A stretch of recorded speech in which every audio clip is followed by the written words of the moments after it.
PM Modi करेंगे cabinet meeting की अध्यक्षता। रात 8 बजे केंद्रीय परिषद की बैठक में होंगे शामिल। लोकसभा से पहले अहम मुद्दों पर हो रही प्लानिंग।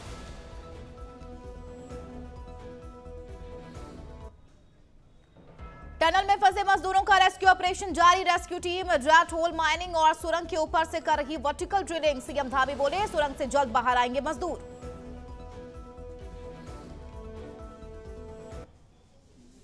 यूपी विधानमंडल का 4 दिवसीय सत्र आज से शुरू। विधायकों पर लगेगी कुछ पाबंदियां। मोबाइल फोन और पोस्टर बैनर भी नहीं ले जा पाएंगे विधायक। विपक्ष को नए नियमों पर ऐतराज। सीएम योगी बोले विपक्ष के सवालों के जवाब सरकार देने को तैयार।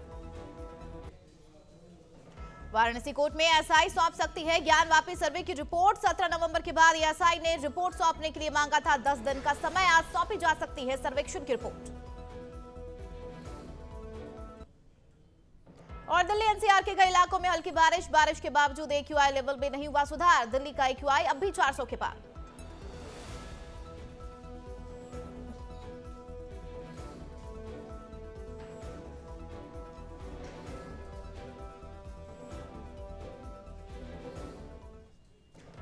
नमस्कार, नवतेज टीवी देख रहे हैं आप और मैं आपके साथ हूं चंदा यादव। बुलेटिन की शुरुआत करेंगे। नई पश्चिमी विक्षोभ के सक्रिय होने से झुंझुनू में हल्की बारिश हुई है और अगले 2 दिन भी ऐसा ही मौसम रहने की संभावना जताई गई है। इसमें तापमान में गिरावट आई है और जिस वजह से तापमान 4 डिग्री से गिरकर 21.4 डिग्री पहुंच गया है।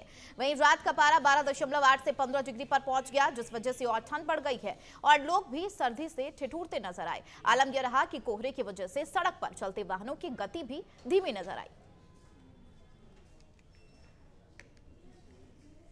तो तापमान में गिरावट और कई जगहों पर बारिश भी देखी गई और हालांकि मौसम विभाग ने अलर्ट भी जारी किया है। संवाददाता अमित शर्मा हमारे साथ जुड़ गए। अमित, किस तरीके से तापमान में गिरावट देखी गई है? हालांकि सर्दी से लोग ठिठुर रहे हैं और मौसम विभाग की बात करें तो किस तरीके के अलर्ट जारी किए गए हैं? अमित, मेरी आवाज मिल पा रही है? जी चंदा जी, जैसा कि आपको बता दें कि झुंझुनू जिले में पिछले 3 दिन से मौसम विभाग ने अलर्ट जारी किया था जी। कल बीते दिन की अपन बात करें तो सोमवार को पूरे दिन भर हल्की बूंदाबांदी बारिश का दौर जारी रहा। सावन की जड़ी सी लगी रही और आज की तो आज पूरे दिन सुबह घना कोहरा छाया हुआ था। जैसे जैसे दिन निकला है वैसे खुला है, धूप का कहीं नामो निशान नहीं है। तो बात करें किसानों की तो किसानों के चेहरे खिले हैं। मावठ की जो बरसात हुई है रबी की फसल को अच्छा फायदा होता हुआ दिखाई दे रहा है। बिल्कुल, यानी कि बारिश से एक तरफ किसानों के चेहरे पर खुशी नजर आ रही है तो कहीं ना कहीं लोगों को दिक्कतों का सामना भी करना पड़ रहा है। हालांकि कोहरे की बात करें तो जिस तरीके से सड़कों पर धुंध नजर आ रही है, चूंकि ऐसे में ही कई सड़क हादसे भी देखने को मिलते हैं, तो किस तरीके के अलर्ट जारी किए गए हैं अमित? बिल्कुल बिल्कुल, यातायात को लेकर काफी सावधानी बरत रहे हैं वाहन चालक है। आज सुबह बिल्कुल 0 विजिबिलिटी सड़कों पर नजर आ रही थी। जो वाहन चालक है वो बिल्कुल यातायात ट्रैफिक पुलिस की बात करें तो वो भी जगह जगह मौजूद थी कि कहीं कोई बड़ा हादसा ना हो जाए। ठीक है अमित, ऐसे में देखा जाए तो कहीं ना कहीं 12 साल का रिकॉर्ड भी टूटता हुआ राजस्थान के तमाम इलाकों में नजर आ रहा है। चाहे वो फिर जोधपुर की बात कर ले, कोटा की बात कर ले, तो जिस तरीके से नवंबर के महीने में बारिश देखी गई है, जाहिर सी बात है 12 साल का जो रिकॉर्ड है वो टूटता हुआ नजर आया। हालांकि ऐसे में मौसम विज्ञान विभाग की बात कर ले तो किस तरीके के अलर्ट जारी किए गए हैं? तमाम इलाकों में बारिश की संभावना क्या जताई गई है? आगामी 2 दिन और मौसम विभाग ने बारिश का अलर्ट जारी किया है। हालांकि अभी तक आज अपन झुंझुनू जिले की बात करें तो बारिश नहीं हुई है। सोमवार को दिन भर बारिश का दौर जारी रहा था। चलिए, बहुत शुक्रिया अमित इस खबर पर तमाम जानकारी साझा करने के लिए।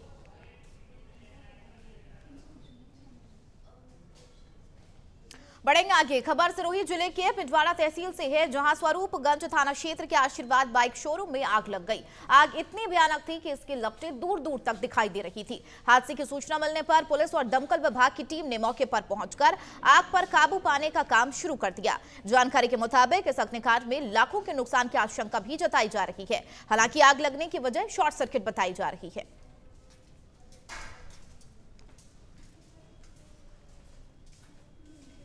खबर सीकर से है, जहां कर्णेपुरा गांव के पास उमड़ा प्याऊ पर तेज रफ्तार पिकअप ने एक बाइक को टक्कर मार दी, जिसमें बाइक सवार 2 युवकों की मौत हो गई। टक्कर इतनी भयानक थी कि हादसे के फौरन बाद बाइक में आग लग गई। वहीं पिकअप चालक इस दुर्घटना के बाद मौके से फरार हो गया। हादसे के बाद पुलिस फरार आरोपी की तलाश में जुट गई है। उधर श्री गंगानगर अखिल भारतीय अग्रवाल संगठन महिला मोर्चा, एकता मंच, महिला शक्ति और भारत विकास परिषद महिला प्रगति शाखा ने सुखाड़िया सर्कल स्थित श्री गौशाला में कार्तिक मास और देव दीपावली के उपलक्ष्य में दीप जलाकर दीपमाला सजाई है, जिसमें 365 लड़ियों वाली 2 दीपमाला लगाई गई और साथ ही प्रसाद वितरित भी किए गए। इस अवसर पर अध्यक्ष मंजू गर्ग, सचिव मीणा झूत्रा, नेहा सिंगल, शलिनी सिंगल, कमला झूत्रा, काफी संख्या में संस्था के सदस्य मौजूद रहे।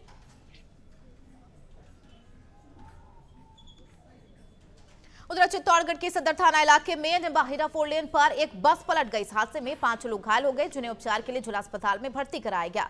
सदर थाना अधिकारी के मुताबिक ट्रैवल बस इंदौर से भीलवाड़ा जा रही थी, जो चित्तौड़गढ़ में कृषि मंडी के गेट के पास दुर्घटना का शिकार हो गई। हादसे की वजह बस का टायर फटना बताया जा रहा है। फिलहाल हादसे में घायल 3 लोगों को अस्पताल से डिस्चार्ज कर दिया गया है और बाकी 2 घायलों का इलाज अब भी जारी है।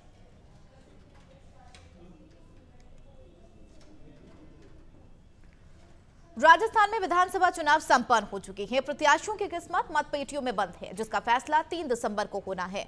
वहीं यहां प्रदेश के ज्योतिषियों की अलग अलग तरह की राय सामने आ रही है। राजस्थान के मारू नगरी बीकानेर के ज्योतिषी कपिल जोशी का मानना है कि जब राजस्थान का एकीकरण हुआ था, तब ग्रहों की दशा देखते हुए निश्चित रूप से फिर राज बदलता नजर आ रहा है।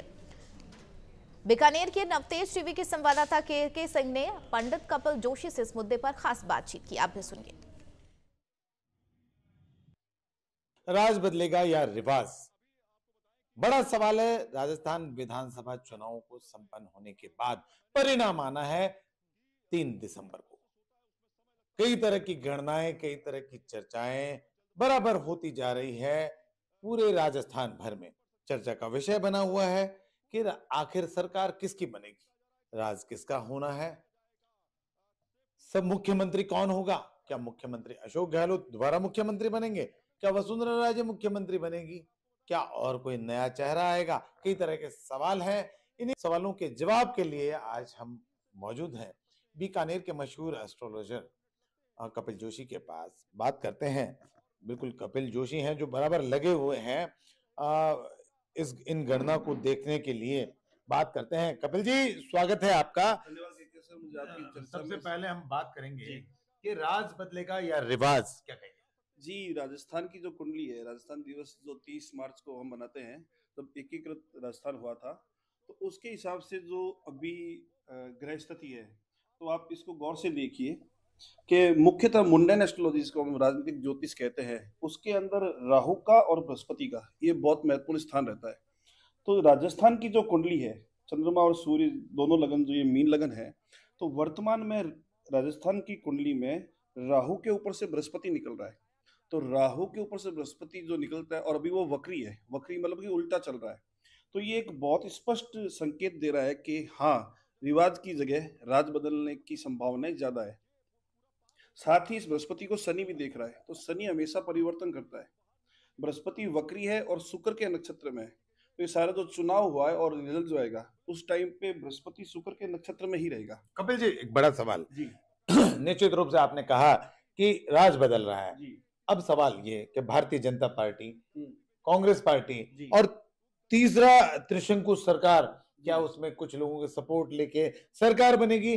क्या ये भी आप स्पष्ट देख पा कि जो बासा ग्रह बोल रहे हैं, अभी चंद्रमा के ऊपर से राहु ओवरलैप्स हो रहा है राजस्थान की कुंडली में, तो निश्चित रूप से कुछ अप्रत्याशित रिजल्ट अपने को देखने को मिलेंगे। कुछ बड़े योद्धा जो राजनीति के हैं, तो उनके चुनावी समीकरण बिगड़े हैं, ये निश्चित रूप से आपको 3 तारीख को पता चल जाएगा। दोनों पार्टियों के बारे में क्या कहेंगे? जी दोनों बिल्कुल। पार्टियों अशोक जी जैसे सूत्रधार है कांग्रेस के, तो उनकी कुंडली में अभी मिथुन लगन में जैसे चंद्रमा उनके 10वें भाव में, वहां के ऊपर से राहु ओवरलैप्स हो रहा है, तो निश्चित रूप से जब चंद्रमा के ऊपर से राहु विषयोग बनाता है, तो वहां पे उनकी जो भी उन्होंने साठगांठ राजनीतिक रूप से की होगी, तो निश्चित रूप से उसमें कुछ ना कुछ उनको हानि हुई है इस ग्रह दशा के हिसाब से। कपिल जी, बड़ा विषय ये है कि हम बात करें कांग्रेस और बीजेपी और तीसरा दल जो भी है, क्या इनकी त्रिशंकु सरकार बन रही है, हैंग विधानसभा बन रही है, या सरकार सिर्फ एक ही पार्टी बना रही है? ये बड़ा सवाल है, इस पे थोड़ा सा प्रकाश डालें, दर्शक जानना चाहिए। जैसा कि मैं कह रहा हूं आपको कि अभी राजस्थान की कुंडली में लगन के ऊपर से राहु ओवरलैप्स हो रहा है, तो राहु अनिश्चितता का कारक है, और स्पष्ट सरकार और स्पष्ट बहुमत से थोड़ा सा एक पार्टी को दूर रख सकता है। तो हम कह सकते हैं कि कुछ निर्दलीय समीकरण बिगड़ाएंगे और वही सरकार में एक साझेदारी रखेंगे। चलिए, अब अगला सवाल एक और है। अगर हम बात करें तो जैसा कि आपने अशोक गहलोत मुख्यमंत्री के बारे में बता ही दिया कि उनका थोड़ा समय थोड़ा खराब है, तो अब हम बात करें कि पुरानी मुख्यमंत्री वसुंधरा राजे अगर भारतीय जनता पार्टी या कांग्रेस जोड़ तोड़ से अगर सरकार बना भी लेती है तो मुख्यमंत्री पहले कौन होगा दोनों में? जी, दोनों में से हम देखें तो वृश्चिक लगन वसुंधरा जी का है, उनके 10वें भाव में अभी शनि चल रहा है, तो 10वें भाव में शनि ये आदमी को हेड ऑफ डिपार्टमेंट बनाता है, तो वो गोचर बनस्पत जो अशोक जी के 10वें भाव में चंद्रमा के ऊपर से राहु लैप्स कर रहा है, उससे कुछ बेहतर है।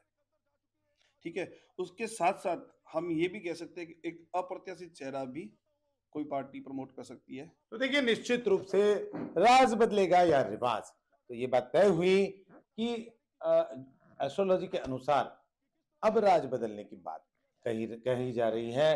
बीकानेर के एस्ट्रोलॉजर हैं कपिल जोशी के द्वारा। देखने वाली बात यह होगी कि कितना क्या कुछ होना है, क्या इनकी बातें कितनी सही हो पाएगी। बढ़ेगा आगे, मामला राजस्थान के अलवर का है, जहां एनएबी थाना के हाउसिंग बोर्ड में चोर इको कार लेकर फरार हो गए। पीड़ित के मुताबिक 23 नवंबर को उसने अपनी कार घर के बाहर खड़ी की थी, जिसे मौका पाते ही चोर लेकर फरार हो गए। बाद में पीड़ित ने थाने में जाकर मामला दर्ज कराया, जिसके बाद पुलिस ने पास में लगे सीसीटीवी की छानबीन करते हुए आरोपियों की तलाश तेज कर दी है।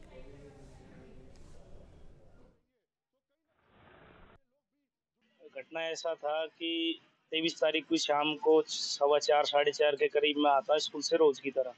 मैंने रोज की तरह गाड़ी बाहर लगा दी थी और जो अपना काम मैं करके सो गया। फिर सुबह जब 5:30 बजे खड़ा होकर देखा तो गाड़ी नहीं पाई, और उसके बाद गाड़ी को इधर उधर देखा, कुछ पता नहीं लगा। उसके बाद सीसीटीवी फुटेज दिखवाई थी मकान मालिक से, उसमें पता लगा कि रात की गाड़ी 2:21 पे गाड़ी चोरी हो गई है। तो फिर मैंने कंट्रोल रूम पे खबर दी नाकाबंदी के लिए। उसके बाद एनईबी थाना में रिपोर्ट करवाई थी, सूचना दी।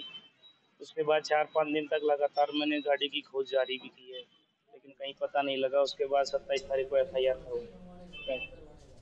खबर राजस्थान के अलवर से है, जहां रामगढ़ थाना क्षेत्र में दो पक्षों में विवाद इतना बढ़ गया कि नौबत मारपीट तक पहुंच गई। इस विवाद में 4 लोग घायल हो गए हैं, जिनका अस्पताल में इलाज जारी है। पीड़ित का कहना है कि कुछ दिन पहले एक शख्स हवाई फायरिंग कर रहा था, जिसकी उसने वीडियो बना ली। इससे नाराज होकर शख्स ने कुछ लोगों के साथ मिलकर उन पर हमला कर दिया। हालांकि पीड़ित पक्ष ने आरोपियों के खिलाफ थाने में शिकायत दर्ज करा दी है, जिसके बाद पुलिस पूरे मामले की जांच में जुट गई है। सब्जी मंडी रामगढ़ की घटना जी। ये मेरे जो में जिमने गए थे और डंडे हथियार टकराते थे और कट्टे भी दिखाते हैं इनको, और पीछे हम थे, हमारी शादी है घर में, और उन्हें मारा पीट करे, दोनों पैर फ्रैक्चर कर दिए। छोटा भाई का, एक बड़ा भाई का पैर हाथ में दिया, एक दूसरे लड़के के दिए, जो बचा है उसके भी दिए है। तो किस बात को लेकर झगड़ा हुआ? ये झगड़े का नाम ये वो दादागिरी दिखाते गाँव के अंदर, गांव के अंदर दादागिरी दिखाते हैं। हाँ, अभी वो कुछ दिन पहले उसका कट्टा पकड़ा गया रामगढ़ थाने में, उसको वो गिरफ्तार भी हुआ था उस टाइम, वो 3-4 लाख रुपए देके वो छुटाया भी है वो लड़का। किस बात को लेकर झगड़ा हुआ था? अब तो ये उसे दादागिरी से पीटे हैं उनको। उधर टोक्यो ओलंपिक 2021 में भाला फेंक में गोल्ड मेडल जीतकर इतिहास रचने वाले champion Neeraj Chopra OTT platform stage के ब्रांड एम्बेसडर नियुक्त किए गए हैं, और इस दौरान उन्होंने राजस्थान की बोलियां, खान पान और यहां की संस्कृति के बारे में खुलकर बातचीत की। नीरज चोपड़ा ने बताया कि उन्हें राजस्थान से उनका खास लगाव है। बातचीत में उन्होंने हरियाणा और राजस्थानी की एक रूपता को जाहिर किया। खान पान और स्थानीय बोलियों को लेकर भी उन्होंने अपने विचार साझा किए। बिल्कुल जी, मुझे लगता है कि जिस तरीके से स्टेज ऐप ने जो काम शुरू किया है, वो इनका वही कहना है कि ये सिर्फ हरियाणवी भाषा की या राजस्थानी बोली की, अपनी हरियाणवी बोली की इनकी नहीं है। ये धीरे धीरे करके अपना विजन जो है इनका काफ़ी क्लियर है कि हमको बाकी बोलियां जो कि दबती जा रही हैं उनको उठाना है। तो बिल्कुल राजस्थान तो बिल्कुल हमारे साथ लगता हुआ स्टेट है, और मैं जब भी ट्रेनिंग करता था तो मेरे साथ काफ़ी दोस्त रहे हैं मेरे राजस्थान के, जो साथ में ट्रेनिंग करते थे। तो कभी भी ऐसे फ़र्क लगा नहीं। उनकी थोड़ी सी और अलग बोली है हमसे, लेकिन फिर भी जितने हम उस साइड चले जाते हैं, भिवानी की साइड और फिर धीरे धीरे राजस्थान की साइड, तो थोड़ी और खड़ी बोली उनकी भी थोड़ी अलग टाइप की खड़ी बोली है। तो बिल्कुल बहुत बढ़िया लगता है। और जिस तरीके से आप देखोगे, मैंने थोड़ा सा देखा है अभी धीरे धीरे, क्योंकि मैं भी ट्रेनिंग में था, तो जिस तरीके से स्टेज ऐप पे मूवियाँ हैं वो हरियाणवी, पूरा हरियाणवी बोली में हैं, राजस्थानी बोली में हैं, तो वो धीरे धीरे जो अपने कलाकारों की कमी नहीं है मुझे लगता है। मैं जी अभी सालासर बालाजी गया था, तो वहाँ पे मैं जाता हूँ, पिछले साल भी गया था। तो दोस्त भी हैं काफ़ी राजस्थान से, थोड़ा बहुत दाल बाटी चूरमा ट्राई किया है। हमारा चूरमा अलग हो, उनका अलग हुआ है। बोली है थोड़ी थोड़ी उनकी अलग है, समझ ले हैं शायद तब भाई समझ बोली, शायद गाँव वाला कितनी थोड़ी थोड़ी समझ में नहीं आई हो जो काफ़ी लोग है, लेकिन मेरा समझ में आ जाए थोड़ी थोड़ी बोली सी है, तो आपस में वो जुड़ाव है। एग्जाम्पल ले लो, मैसी बहुत ज़बरदस्त खिलाड़ी हैं इस दुनिया में, तो वो अपनी बोली बोलते हैं, अपने कंट्री की बोली, अपने जहाँ से वो बिलोंग करते हैं वहाँ की भाषा बोलते हैं, और नीचे सबटाइटल चलते हैं। तो सभी लोग उनकी भाषा को सुनना, उनकी बोली को सुनना, उनकी बातों को सुनना पसंद करते हैं। तो इसलिए मैं आपको यही एग्जाम्पल दे रहा हूँ कि ऐसे बहुत सारे एग्जाम्पल हैं जो अपनी बोली को नहीं छोड़ते, अपने कल्चर को नहीं छोड़ते। अपनी बोली से हमें ऐसा लगाव होता है जैसे अपने माँ बाप से और गाँव से। इसलिए मुझे ऐसा लगता है कि इसे मातृभाषा नहीं, तो जहाँ पे भी आप जाओ अपनी बोली बोलने में कभी भी शर्म ना करो। उधर नवंबर के महीने में ठंड तो अक्सर देखने को मिलती है, लेकिन इस साल नवंबर में हुई बारिश ने पिछले 12 साल का रिकॉर्ड तोड़ दिया है। आपको बता दें, बीते 2 दिनों में राजस्थान में हुई बारिश की वजह से पारा काफी नीचे आ गया। साथ ही राज्य के कई जिलों में बादल छाए हुए हैं। जयपुर में भी अहले सुबह कोहरा देखने को मिला और हल्की बारिश भी हुई। मौसम विभाग के मुताबिक जयपुर, भरतपुर और कोटा संभाग में अगले 4 दिनों तक बारिश जारी रहेगी।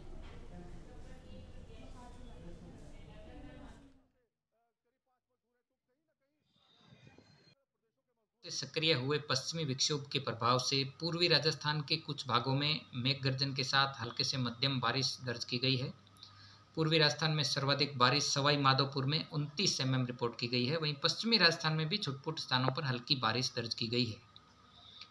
आज यदि देखें तो इस सिस्टम की तीव्रता राजस्थान के ज़्यादातर इलाकों से कम हुई है, लेकिन पूरी तरह से यह सिस्टम राजस्थान से अभी भी नहीं निकला है। इसकी वजह से आज पूर्वी राजस्थान के जयपुर, भरतपुर और कोटा संभाग के कुछ इलाकों में बादल छाए हुए हैं और रुक रुक कर हल्की बारिश का दौर जारी है। इस सिस्टम का असर पूर्वी राजस्थान के कुछ भागों में अभी भी अगले 3-4 दिनों तक जारी रहने की संभावना है। वहीं पश्चिमी राजस्थान के जोधपुर और बीकानेर संभाग के ज़्यादातर इलाकों में आगामी दिनों में मौसम शुष्क रहेगा। इसके अलावा दिन भर बादल छाए रहने और पूर्वी हवाओं के प्रभाव से अधिकतम तापमान में 3 से 5 डिग्री सेल्सियस की गिरावट जारी रहेगी। वहीं न्यूनतम तापमान औसत के आसपास रहेंगे और अगले 2-3 दिन सुबह के समय कहीं कहीं घना कोहरा भी छाने की संभावना है।